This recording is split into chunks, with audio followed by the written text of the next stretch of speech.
పంజాబ్ కింగ్స్తో జరిగిన మ్యాచ్లో Chennai super Kings 7 వికెట్ల తేడాతో ఓటమి పాలైంది.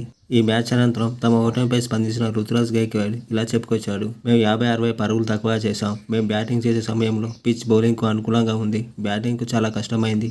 పిచ్ ఏమాత్రం బాలేదు. విపరీతమైన డ్యూ వచ్చింది. టాస్ ఓడిపోవడం కూడా మా ఓటమిని శాసించింది.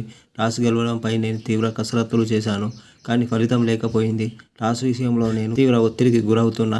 విపరీతమైన తేమ ఉన్న మైదానంలో లక్ష్యాన్ని కాపాడుకోవడం చాలా కష్టం. గత మ్యాచ్ల్లో మాత్రం మేము భారీ స్కోరును సాధించి భారీ తేడాతో విజయం సాధించాం. టాస్ పిచ్ కండిషన్స్ మన ఆధీనంలో లేనివి. వాటికి ఏం చేయలేము. ఫస్ట్ ఇన్నింగ్స్లో మేము ఇంకాస్త మెరుగ్గా బ్యాటింగ్ చేయాల్సింది. గత 2 మ్యాచ్ల్లో మేము శాయశక్తులా పోరాడి 200, 210 పరుగులు చేశాం. కానీ ఈ పిచ్ చాలా కఠినంగా ఉంది. 180 పరుగులు కూడా చేయలేకపోయాం. పతిరాణా దేశ్పాండే లేకపోవడం సమస్యగా మారింది. డ్యూ ఉన్నప్పుడు బౌలర్లు కూడా ఏం చేయలేరు అని మ్యాచ్ అనంతరం రుతురాజ్ గైక్వాడ్ చెప్పుకొచ్చాడు.